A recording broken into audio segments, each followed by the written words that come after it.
रामकृष्ण हरी नमस्कार. मी कार्तिकी कल्याणजी गायकवाड पिसे विठू माऊलीचं स्मरण करत तुम्हा सर्वांचं अवघा रंग एक झाला या भक्तिमय भजन मालिकेमध्ये मनापासून स्वागत करते. माऊली, प्रयत्न अशी गोष्ट आहे ज्यावर आपल्या जीवनाचा सार कोरलेला आहे.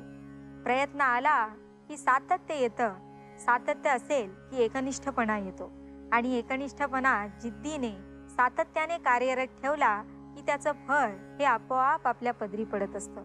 प्रामाणिकपणाने केलेल्या कर्माचे फळ कायमच अनोखे असते. त्यासाठी आपले ध्येय आणि त्यासाठी केलेली प्रामाणिक वाटचाल हे आपलं फळ ठरवतात. चला तर मग आजच्या निरूपणाला सुरुवात करूया आणि हरिनामामध्ये तल्लीन होऊया. रामकृष्ण हरी. आपण सर्व देवाची अंश आहोत. ममय वंशो जीवलोके जीवभूतच सनातना मनषष्टाणी इंद्रियाणी प्रकृतीस्थानी कर्षती. आपल्या माऊलींच्या भाषेत सांगायचं झालं तर तैसा हृदयामध्ये मी रामू असं त्या सर्व सुखाचा आराम. आपल्या सगळ्यांच्या हृदयामध्ये राम म्हणजेच परमात्मा आहे. कबीरदास वर्णन करतात की राम राम हर कोई कहे दशरथ कहे ना कोई. राम राम हर कोई कहे दशरथ कहे ना कोई. एक बार दशरथ कहो कोटी यज्ञ फल होय.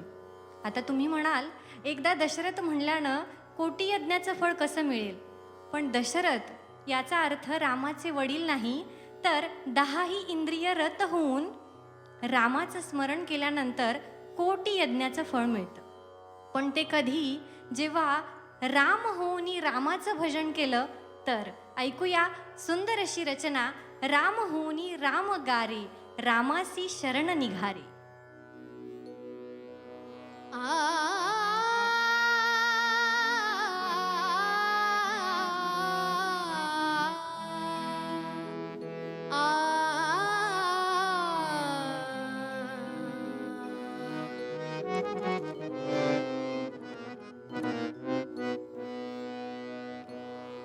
राम होने राम गारे राम होने राम गारे रामासी रामासी रामासी शरणा निघारे. राम होने राम गारे राम होने राम गारे.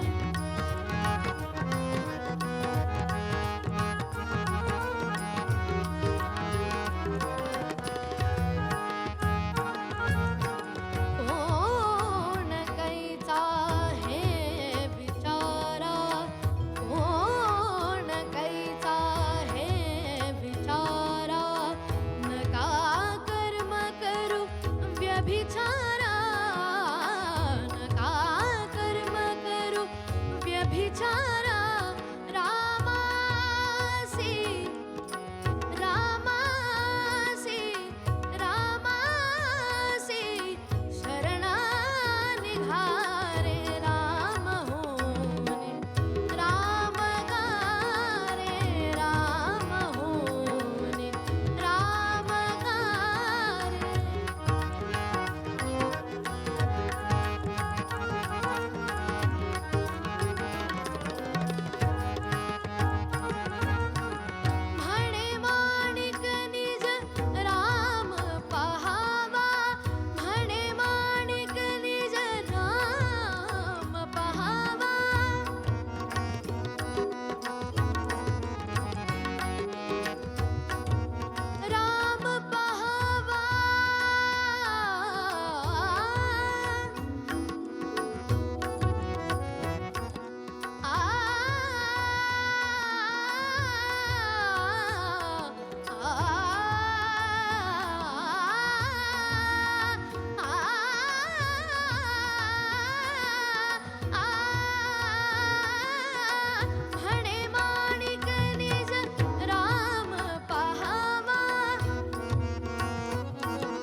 रामकृष्ण हरी. परमार्थामध्ये कोणत्याही साधकाचा प्रवेश होत असताना एकतर त्याला देवाचं नाम आवडतं, कुणाला त्याचं रूप आवडतं, कुणाला त्याची गुण आवडतात, तर कुणाला त्याच्या लीला आवडतात. एरवी जर आपल्याला कुणी वेडं म्हटलं तर आपल्याला राग येतो, परंतु देवाची भक्त आहेत का, ते अगदी गौरवानं मिरवतात की विठो आम्ही तुझी वेडी, कारण आम्हाला तुझ्या नामाची आवडी आहे. या नामासाठी स्वर्गीचे अमर इच्छिता ती देवा, मृत्यूलोकी व्हावा जन्म आमा. परंतु त्या स्वर्गातल्या गंधर्वांना सुद्धा या नामाची आवडी ही दुर्लभ सांगितलेली आहे. कृष्णानं जेव्हा गोपालकाला केला तेव्हा त्या स्वर्गातल्या गंधर्वांना, सर्व देवांना वाटलं की आपण हा काला खावा, आणि त्यांनी यमुनेच्या त्या पाण्यामध्ये माशांचं रूप धारण केलं. कृष्णानं ओळखलं की हा काला देव दुर्लभ आहे, फक्त मनुष्यांनाच हा काला मिळू शकतो. आणि मग त्यानं त्या गोपाळांना सांगितलं की काला खाऊन झाल्यानंतर हात यमुनेत धुवायचे नाहीत, तर आपल्या कपड्याला पुसायचे. असा हा दुर्लभ असलेला काला, देवाचं नाम, हे फक्त मनुष्य जीवनात आल्यानंतरच आपल्याला मिळतं. म्हणून तुकोबाराय गौरवानं सांगतात की तुझ्या नामाची आवडी, विठो आम्ही तुझी वेडी. ऐकूया सुंदर अशी एक रचना.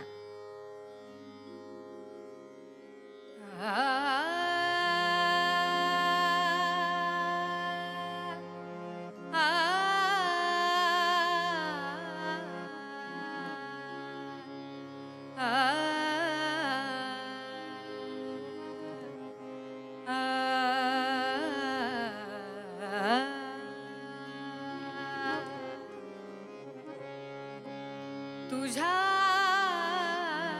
नामाची आवडी, तुझ्या नामाची आवडी, तुझ्या नामाची आवडी. आम्ही विठू तुझी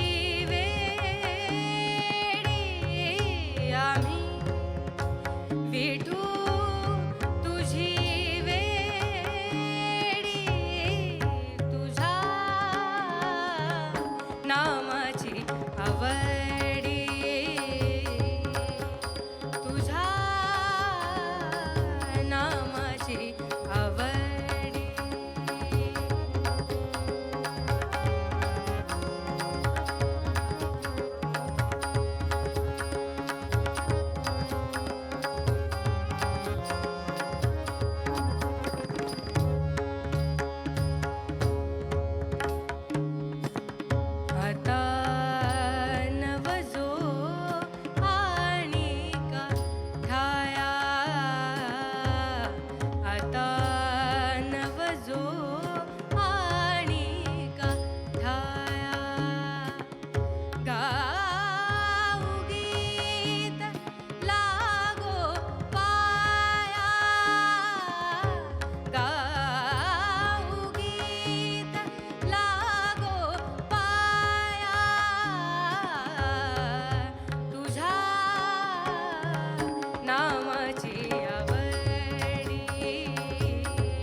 रामकृष्ण हरी.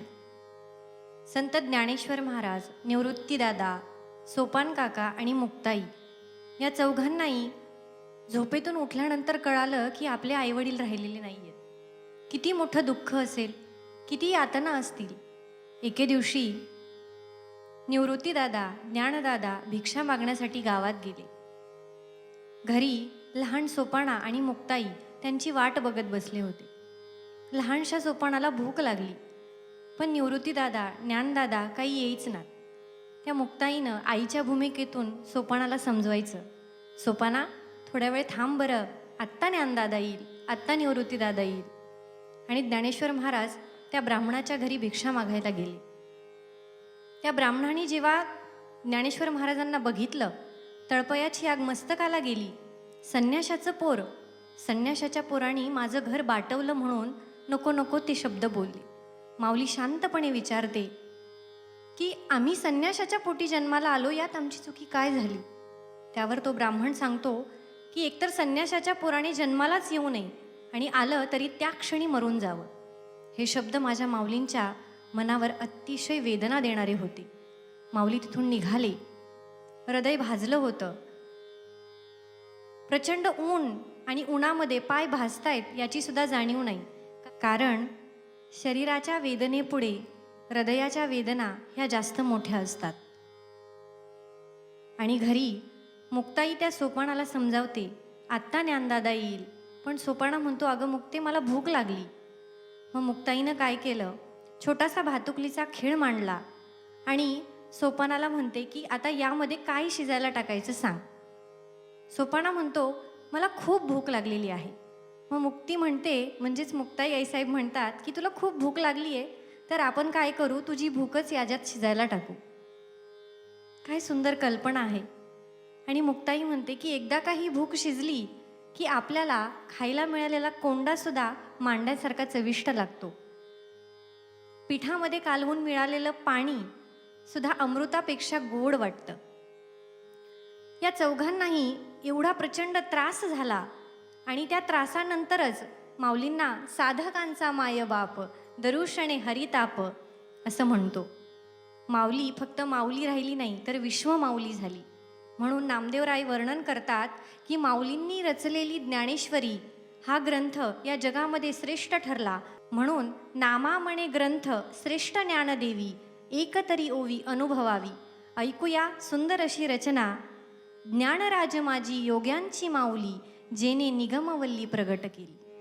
ज्ञानराज माझी योग्याची माऊ, ज्ञानराज माझी योग्याची माऊ, ज्ञानराज माझी योग्याची माऊ, जेणे निगमवल्ली प्रगट केली, जेणे निगमवल्ली प्रगट केली. ज्ञानराज माझी योग्याची माऊ, ज्ञानराज माझी योग्याची माऊ.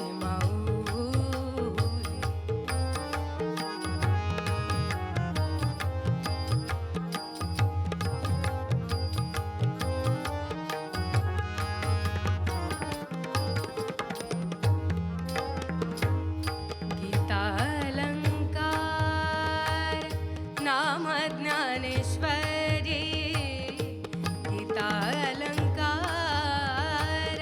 नाम ज्ञानेश्वरी.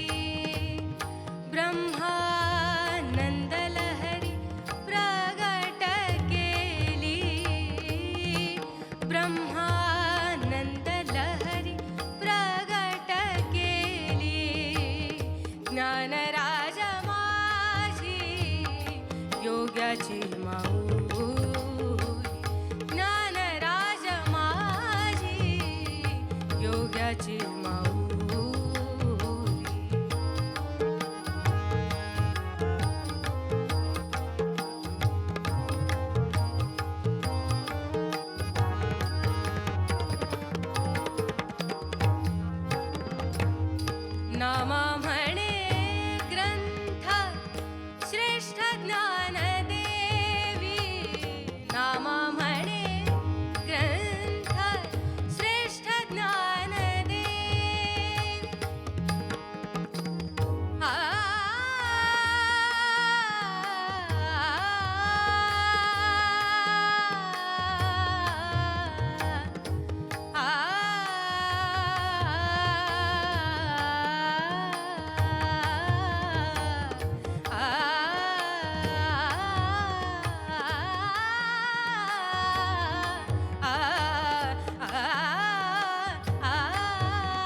योग्याची माऊली जेणे निगमवल्ली प्रगट केली जेणे निगमवल्ली प्रगट केली ज्ञानराज माझी योग्याची माऊली ज्ञानराज माझी ज्ञानराज माझी ज्ञानराज माझी योग्याची माऊली योग्याची माऊली योग्याची माऊली. रामकृष्ण हरी. हा जन्म कसा जगण्याचा जहरीला हा जन्म कसा जगण्याचा जहरीला पेरीत जातो विष कुण्या गावाला हा नात्यांचा जळून गेला मुलूक सारा आणि मी म्हणावे मैत्री तुझ्या नावाला. मित्र हा जगातली सगळ्यात सुंदर भेट आपल्याला मिळालेली असते. म्हणून माणसाला खूप मित्र मिळावेत भेटावेत.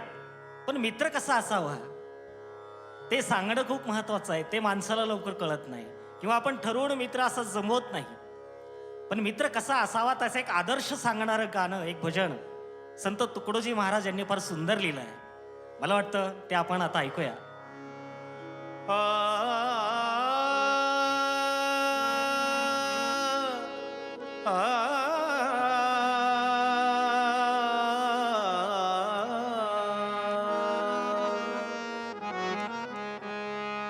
जो सत्याविण शब्द न बोले जो सत्याविण शब्द न बोले सहजची कोणाशी मित्रा कर मैत्री त्याची मित्रा कर मैत्री त्याची जो सत्याविण शब्द न बोले जो सत्याविण शब्द न बोले सहजची कोणाशी मित्रा कर मैत्री त्याची मित्रा कर मैत्री त्याची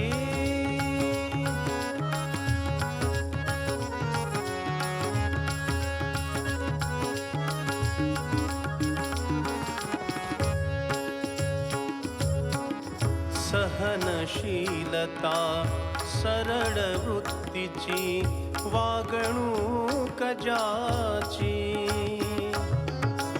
सहनशीलता सरळ वृत्तीची वागणूक ज्याची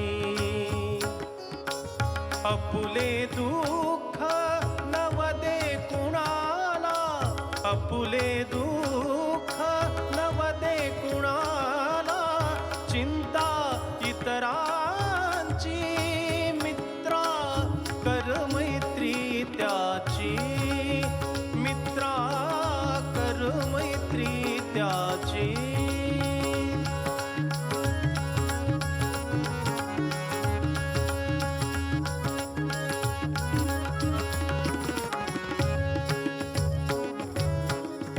चरित्र निर्मळ राहणी साधी निंदिन कवणासी चरित्र निर्मळ राहणी साधी निंदिन कवणासी दिनचर्या सततची योग्यती दिनचर्या सततची योग्यती हावन मानाची मित्रा कर मैत्री त्याची मित्रा कर मैत्री त्याची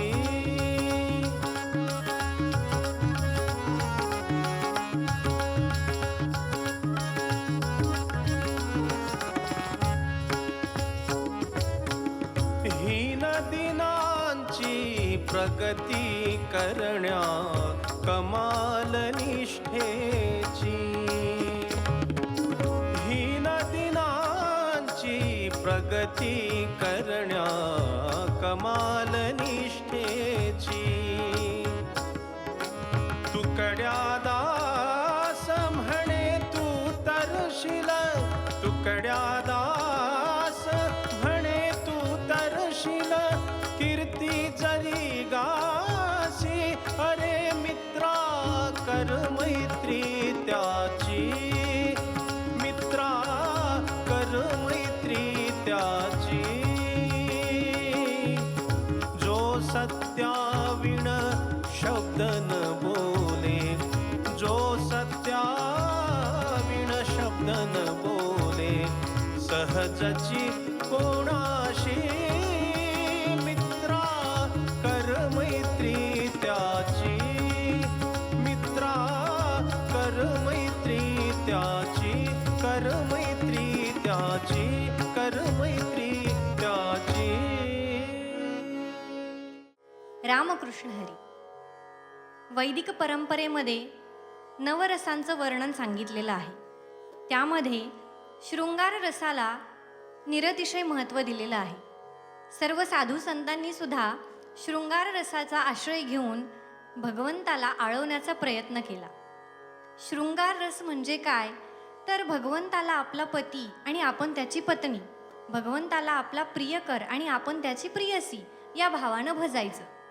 एकदा एक आंधळी गवळण कृष्णाला पतीच्या भूमिकेत अक्षरशः भांडायला उठते आणि म्हणते की ठाऊक मी तुम्हा आंधळी गवळण येता वृंदावनी मज नाही. तुम्हाला माहीत आहे मी आंधळी आहे, मला वृंदावनाला येता येत नाही. ठाऊक मी तुम्हा आंधळी गवळण येता वृंदावनी मज नये. धडशा कामिनी बहु नारायणा तुम्ही वृंदावना स्वये नेता. माझी काय तुम्हा वरी नाही सत्ता, ऐसे नंद सुता स्वये सांगा. पितयाने माझे केले कन्यादान, फळ त्याचे जाण ऐसे कैसे. आणि पुन्हा विचारते, नावडे मी तुम्हा तरी स्पष्ट सांगा. मी तुम्हाला आवडत नाही का, तसं असेल तर तसं स्पष्ट सांगा. नावडे मी तुम्हा तरी स्पष्ट सांगा, परतोनी श्रीरंगा जाईन आता. कुठे जाईन, तर आळंदी जाऊनी सुखाने नांदेन, चरण सेवीन श्री गुरूंचे. आणि गुरुकृपे तुम्हा येथेही आणीन, ज्ञानेश्वर पूर्ण सत्तावंत. या सगळ्याचा भाव काय होता, तर ती गवळण अगदी हक्काने पत्नी जशी पतीला भांडते अगदी त्या भावात कृष्णाला भांडते.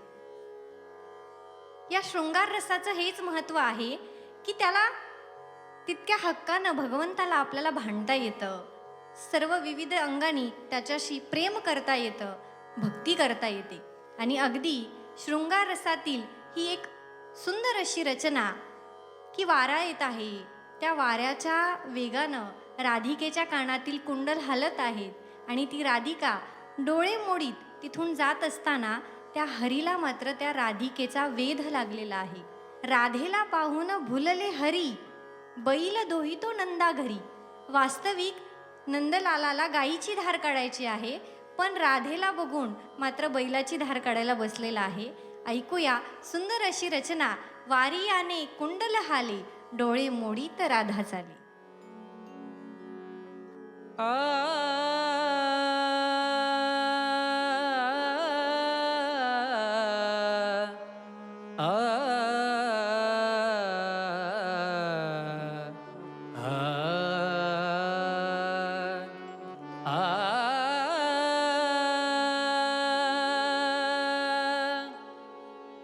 वारियाने वारियाने वारियाने कुंडल हाले, डोळे मोडीत राधा चाले, डोळे मोडीत राधा चाले, डोळे मोडीत राधा चाले.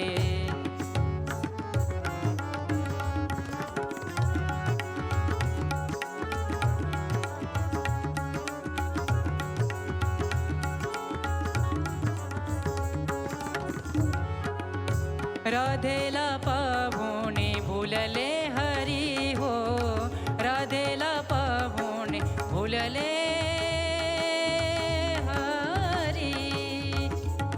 बैल दोही तो नंदा घरी, बैल दोही तो नंदा घरी, बैल दोही तो नंदा घरी, बैल दोही तो नंदा घरी. वारियाने कुंडल हाले, डोळे मोडीत राधा चाले, डोळे मोडीत राधा चाले, डोळे मोडीत राधा चाले.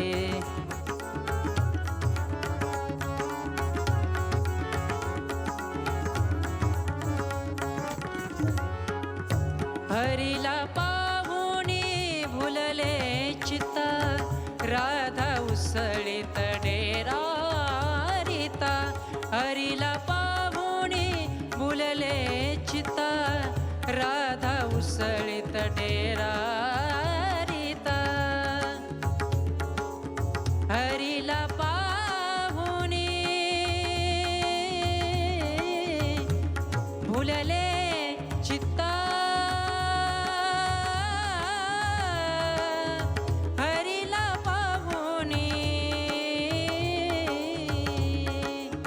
हरीला पाहुणी भुलले चित्त, राधा उसळीत डेरा रीता. राधा उसळीत डेरा रीता, राधा उसळीत डेरा रीता. वारियाने कुंडल हाले, डोळे मोडीत राधा चाले, डोळे मोडीत राधा चाले, डोळे मोडीत राधा चाले.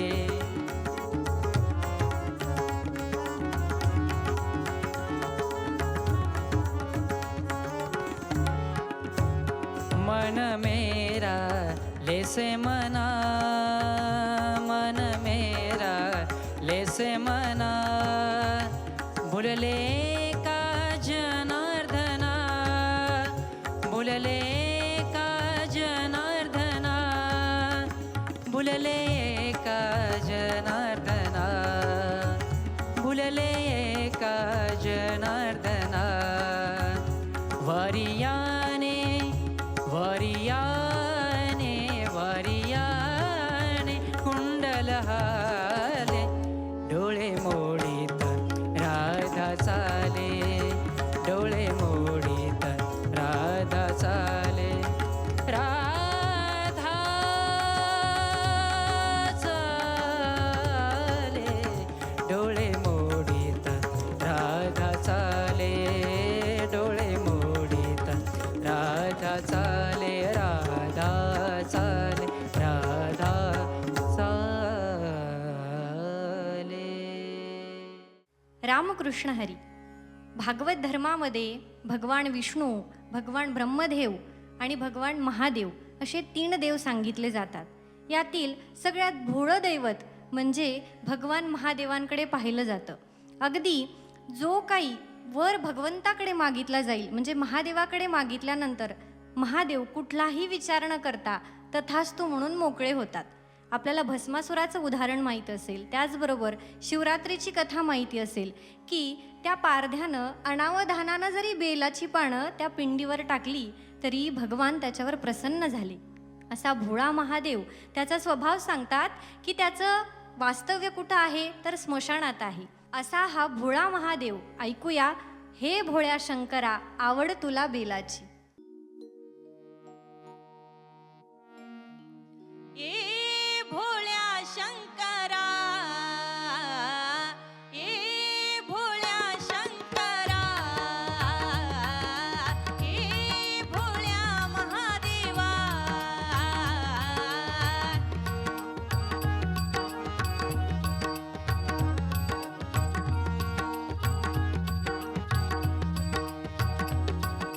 आ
माऊली, प्रयत्नांची कथा तर पूर्ण झालीच, प्रयत्नासोबत चिकाटीही गरजेची असते.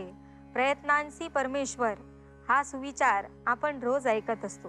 त्याचाच अवलंब या आयुष्यात, या जीवनात सार्थ करूयात आणि स्वप्नांची उंच उंच शिखरे गाठूयात. आज इथेच थांबूया. उद्या पुन्हा भेटूया तुमच्या आवडत्या कार्यक्रमात, ज्याचं नाव आहे अवघा रंग एक झाला. उद्या सकाळी 7 वाजता फक्त आपल्या लाडक्या झी मराठीवर. तोपर्यंत बोला पुंडलिक वरदे हरी विठ्ठल, श्री ज्ञानदेव तुकाराम, पंढरीनाथ भगवान की जय.